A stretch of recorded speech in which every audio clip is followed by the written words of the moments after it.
জান্নাতীরা যখন জান্নাতে ঢুকবে আল্লাহ তাআলা প্রশ্ন করবেন, ও জান্নাতীরা, এই কোরআনে যত নাজ নেয়ামতের বর্ণনা দিয়েছিলাম তার সবগুলো কি তোমরা পাই টু পাই বুঝে পেয়েছো? জান্নাতীরা বলবে পেয়েছি। হঠাৎ এক জান্নাতি হাত তুলে বলবে, আল্লাহ একটা জিনিস তো পাই নাই। সবাই বলে পাইছি, তুমি পাও নাই। কি পাও নাই? কয় আমনেরই তো পাই নাই। সুবহানাল্লাহ পড়বেন না? আপনাকেই তো পাই নাই। সব দেখলাম, সব খাইলাম, সব দেখলাম, কিন্তু আপনারে তো দেখলাম না। আল্লাহ তাআলা তখন বিশাল জান্নাতের এক কনফারেন্স রুমে সবাইকে বসিয়ে আল্লাহর দিদার মানুষকে দেখাবেন। আল্লাহ তাআলা তার গোপন সৌন্দর্যকে সেদিন জান্নাতীদের সামনে প্রকাশ করে দিবেন।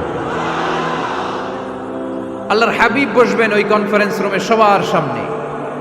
আল্লাহর হাবিবের পেছনে বসবে অন্যান্য নবীরা, তারপরে সোহাদা, সালেহীন, আউলিয়া সবাই বসবে ওই জান্নাতের কনফারেন্স রুমে। আমরাও যেন বসার জায়গায় পাই, আল্লাহ তুমি তৌফিক দিয়ে দিও।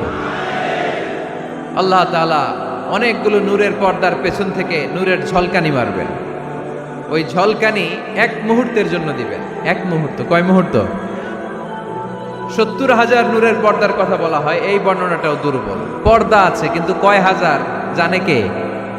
আল্লাহ। ওই পর্দা সরিয়ে আল্লাহ তাআলা সৌন্দর্যের বা নূরের ঝলকানির এক আলোকচ্ছটা জান্নাতীদের সামনে তুলে ধরবেন এক মুহূর্তের জন্য। কয় মুহূর্ত? আলোকচ্ছটা দিয়েই আবার নাই, আবার সরায় ফেলবেন। ওই এক মুহূর্ত দেখে জান্নাতীরা পাগল হয়ে যাবে, অপলক নেত্রে তাকিয়ে থাকবে। এইভাবে চোখের পলক ফেলবে না, চোখ মেলে তাকিয়ে আছে। কিন্তু সামনে কিন্তু আল্লাহর নূর আর নাই, কারণ ওইটা আসছিল কয় মুহূর্তের জন্য? এক মুহূর্ত পরে নাই। কিন্তু কি যে দেখলাম, কত সুন্দর! কোটি কোটি বছর এরকম অপলক নেত্রে জান্নাতীরা তাকিয়ে থাকবে। ইন্নাল্লাহা জামিলুন ইউহিব্বুল জামাল। আল্লাহ নিজে সুন্দর, সৌন্দর্যকে পছন্দ করেন। আল্লাহর চাইতে সুন্দর কিছু হতে পারে? চিল্লায় বলেন পারে?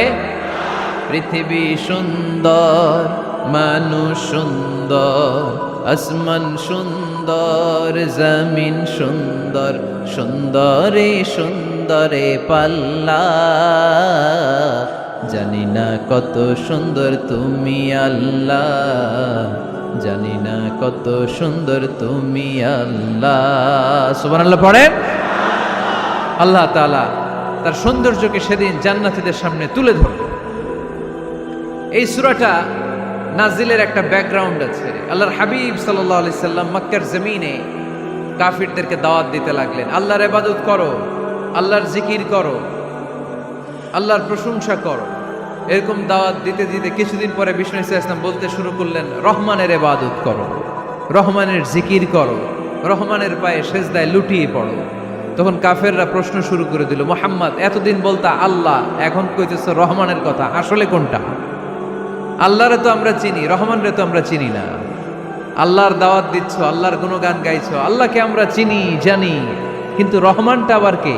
সে আবার কবে আসলো, কোত্থেকে আসলো, কবে থেকে আছে, কতদিন থাকবে? রহমানরে তো আমরা চিনি না। ওরা রহমান চিনে না। এজন্য আল্লাহ তাআলা রহমানকে চিনায় দেওয়ার জন্য আর রহমান নামে একটা সূরা নাজিল করে দিলেন।